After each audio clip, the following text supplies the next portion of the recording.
an open mind. Righto. And Luca was holding. Yeah, Luca's been holding a while, and thank you very much.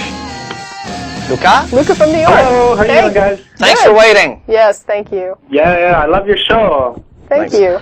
So what do you want to talk about today? Well, I'm an atheist, but I'm not particularly, aggressive about it. But I live in New York, and every once in a while, You live in New York and you're not aggressive? Come on, man.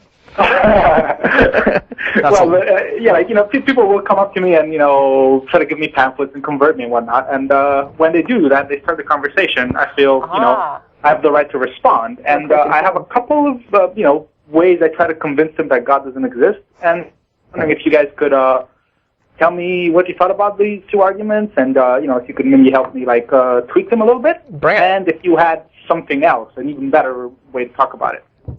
So my first argument is the basic inconsistency of the notion that, on the one hand, God created us in His image and He loves us and we're all His children, but He sends 80% of every generation to eternal torture, just on the basis of some arbitrary book or whatever. But so it's just if you loved your child, you wouldn't hit him with a baseball bat because he didn't brush his teeth.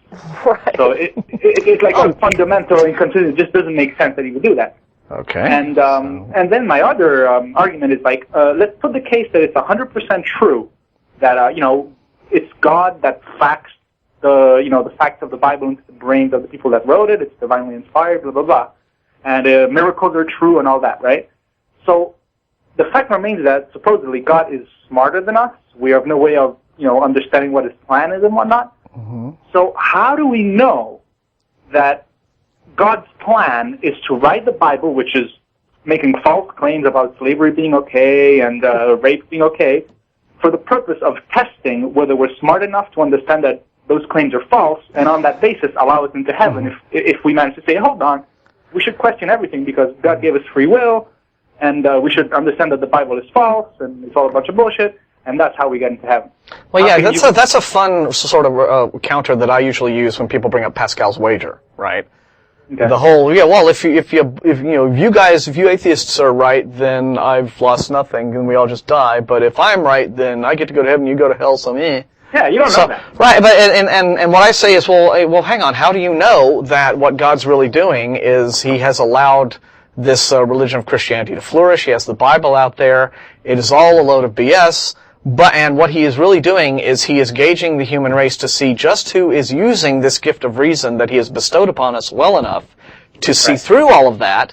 And really what's going on in heaven is that that's where all the skeptics get to go. And all the believers get to go to hell for being suckers, right? Exactly. For swallowing all of this. How can they say that's not the case? But, I don't know, I would say, and Tracy, I don't know, tell me if you agree with me, you're saying that these folks approach you? Yeah, they're handing pamphlets on the subway. Oh, right, okay, so they're the pamphleteering, okay. These people share a prayer T-shirt and, like all these real burn in hell.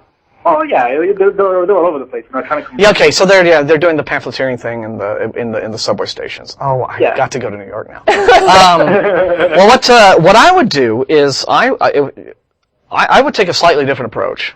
Okay. Which is that I would just hand them the pamphlet back and I would say, thanks very much for this, but I understand what you're trying to do. But what I would rather hear is you tell me, and don't reference this pamphlet or anything, why don't you tell me, this is the classic Atheist Experience question. I agree. What do you believe? Don't look at the pamphlet, what do you believe, and then why do you believe it? Explain what you believe, and then tell me why you believe it. And then try to make a case, a persuasive case, for why I should believe it too. Convince me that the reasons why you believe what you believe are good enough reasons for me. Because a trap that atheists can often fall into when you're arguing with Christians and theists is that you end up bringing up all of these either doctrinal or points about, well, if God's really like this, then why doesn't He do this instead of that other thing? And it's just a quagmire of presupposing God is already existing. Yeah, and it leads into what we're talking about, our general subject of the show today, just sort of apologetics fail, where you're just giving them, because He's a made-up being in the first place, or because they have failed to establish that He is not just a made-up being, you're simply giving them a free ticket to just make stuff up in response to your questions. Well, why does God allow child rape? And then you get William Lane Craig's thing where, well, God, as you said right here, one of your examples, he's beyond our understanding, right? God has reasons that we don't get because our puny human brains, which he created, so you would think he would have made them better, and more functional. Right. But apparently he made us he made us stupid so that we wouldn't understand why he does things that he does that don't make sense. And you're just giving them a ticket to make stuff up in response. So I would just, put them on the spot. They've got the burden of proof, not you. Make them answer those questions. Two things I tend to hit are, number one, what is it that you're defining as God? Mm-hmm. Because whatever you're going to claim about God, I need to be able to reference this thing so that I can verify that what you're saying is true. Mm-hmm. So whatever you say about God, I've got to be able to go over here and examine that God and say, I agree or don't agree with what you just said about it. Otherwise, you're telling me stuff about something I can't verify, and I have no way to know if what you've said is accurate or not. So unless I know what you're calling God, and it is something I can compare your claims to, I have no way. I mean, to me, that's the same as you might as well be making stuff up because I have no reality to compare your claims to. Right. But number two is if they do offer some, you probably won't get past that. But if you do get past a definition of God that you're willing to accept, at that point, you can't move into proofs such as an inspired Bible because there's this reality that things that don't exist can't be the cause of other things. So that means that when somebody says, I accept the Bible as an inspired book that demonstrates God, the reality is, if there is no God, then that is not a book that is inspired by God. So first we need to establish whether or not there's a God. Then we can make a determination about whether or not that God would be responsible for writing this book. But if we don't know what God is and what God might do, we don't know if God would write a book or not. And you can't look at the book and say, well, it's obviously a book written by a God because we don't know what a book written by a God would look like or how it would differ from a book written by people. Right, exactly.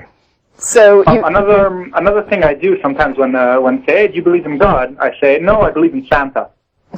Which is, another version of the spaghetti monster argument, but, because there's a book about Santa, there's, a lore about that. You can say Santa's you can meet Santa at the mall. Well, there is a historic, I think, personage of Santa at some point. Yeah, he's real, historically, sure. So, also, wouldn't it be awesome if, like, some church for Christmas or something, like, how the malls have Santa, and then for Easter they have the Easter Bunny? And sure. I mean, why don't churches just ever, for the fun of it, just have, like, some dude dressed up as Jesus, and you can go and little kids can sit on it. Or just, not even that, just have kids sit on it, take pictures of it would be pretty gruesome. Yeah, well, see, they just don't want, they don't like that idolatry thing, I suppose. Okay. But well, I hope we helped, Luca. Yeah, yeah, but the thing is just, again, make sure, put them on the spot and make them, meet their burden. Yeah, they have to demonstrate their claims. Yeah.